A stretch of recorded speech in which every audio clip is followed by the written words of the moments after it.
I would call Super Paper Mario the Wind Waker of the series, as many people consider both games to be underrated, even though almost every fan of the series somewhat likes them. But that wouldn't be fair because Wind Waker is a much better game. Hello, I'm Pythster. Today we'll be reviewing the third game in the Paper Mario series, the mixed bag that is Super Paper Mario. The story begins with Peach being kidnapped and Mario and Luigi going to Bowser's castle to investigate. However, it wasn't the Koopa King who kidnapped the princess, it was a new villain named Count Bleck who makes a surprise entrance into the castle. He knocks Mario unconscious after claiming he'll use Peach to destroy all worlds. Then, Count Bleck sucks everyone in a portal except for Mario. Later, Peach is forced to marry Bowser, who suddenly likes her because reasons, which calls forth the Chaos Heart because reasons. Bleck uses the Chaos Heart to create a dimensional rift known as the Void, which will eventually destroy all worlds. Mario is later awoken by Tippy, a pixel who has little memory regarding her past and essentially becomes Mario's first partner. Tippy leads him to Flipside and introduces him to Merlin, who is basically the game's Professor Frankly, except not as funny or colorful. Merlin gives Mario the first of 8 pure hearts, which he places in a pillar, thus opening up a portal to the first world in the game, Lineland. When all 8 pure hearts are collected, they will be able to counter the power of the Chaos Heart. After each chapter, you place the pure heart you found in a pillar somewhere on Flipside or its counterpart Flopside, which is found halfway through the game and provides for some interesting puzzles and area layouts. Anyways, Peach and Bowser interludes are gone, and replacing them are short cutscenes taking place at Castle Bleck, which is supposed to build up the main villain and provides exploitation. Well, I guess there is one Peach interlude after Chapter 1, and one Luigi interlude after Chapter 2, but these are relatively brief and never appear again in the game. They basically just drive the story along.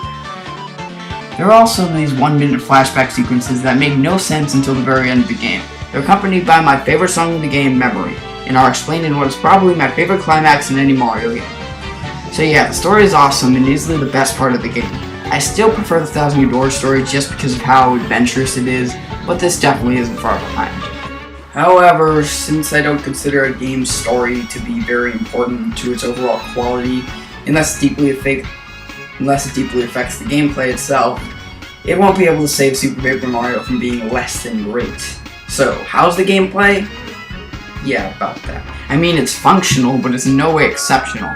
Let me explain. Rather than expanding on the previous installment's gameplay like the last game did, Super Paper Mario abandons the RPG style that made the first 2 games masterpieces, and instead chooses to be a 2D platform with some RPG elements mixed in.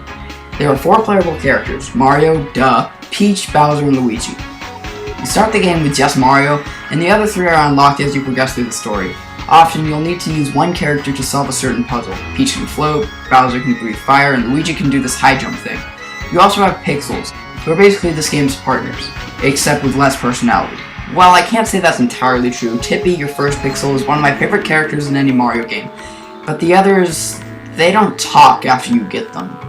Also introduces the ability to switch between a 2D and 3D perspective. This is probably my favorite mechanic, as it's needed to solve certain puzzles or find treasures or items. You can only enter the 3D perspective for a short period of time, or else you'll start to lose health. Also, only Mario can use it. I guess that he isn't rendered obsolete once you find Peach. I swear, this mechanic is the only thing preventing me from calling it New Paper Mario Bros. There are still RPG elements though. Unlike the Mario platformers, each character has their own health bar, and take a certain amount of damage depending on the attack, as do enemies and bosses. Some enemies are invulnerable to standard attacks and have to be killed in another way, or just have a crap ton of HP. The level design is actually pretty good, and takes full advantage of the 2D 3D mechanic, as well as each character's /pixel special abilities. Items are also back, except they have different uses to fit the 2D platformer style, and I almost never use them. They're just not as fun. The soundtrack? I don't remember a single piece other than Memory, Count Bleck's theme, and of course the River Twig's bed, just for how freaking creepy it is.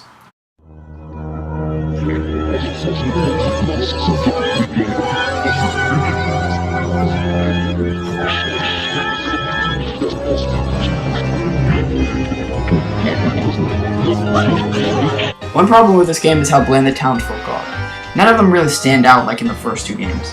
Also, the bosses are really underwhelming. Fractal is good, Mimi is good, Francis is good, Mr. L is a really creative and interesting fight, King Crocus is good, Mr. L's second fight is even better than the last one, Boncho is pathetic, and Super Dimentio is actually really good and ranks up with some of the best in the series. So yeah, the bosses are nothing compared to those of the first 2 games. However, bar none, This game's biggest flaw is that each chapter is split up into 4 chunks. This hinders vast exploration of each world, and makes each chunk feel linear. New Paper Mario Bros. In the last 2 games, you are often forced to backtrack to a place you already went to in order to progress through the game.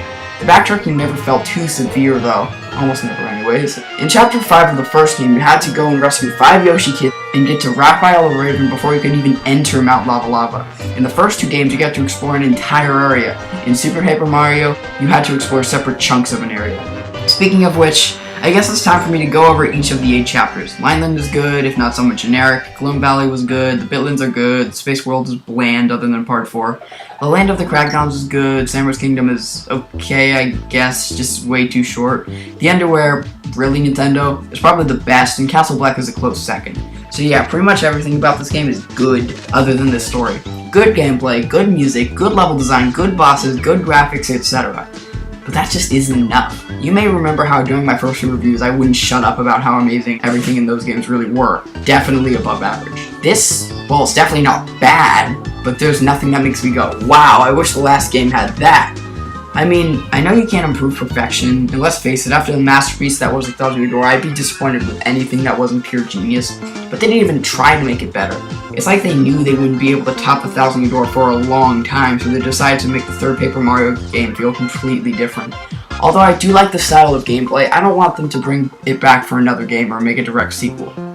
On its own, it's a good game, but as a Paper Mario game, it just doesn't work. If it had just been a spin-off, and the real Paper Mario for the Wii had expanded upon the 1,000 Year Door's gameplay, I'd probably appreciate it a lot more. But all bias aside, I think that Super Paper Mario earns a solid 7.8 out of 10. If the series had just stuck with its roots, it probably would have been much better. Heck, I wouldn't mind if the gameplay was the exact same thing as the last one, as long as it was still fun and the series didn't stagnate. If you're looking for an amazing experience that you'll always remember, play the first 2 Paper Marios. If you're looking for a good game, play the first games, and then pick this up. Especially if you value your game's story. You might just like it more than I do. Okay, you'll definitely like it more than I do. I mean, hey, at least it's good. However, the same definitely can't be said for the 4th and most recent game in the series. Stay tuned for my last Paper Mario Month video of 2014, where I'll be reviewing my least favorite Mario game of all time, Paper Mario Sticker Star. I really hate this game.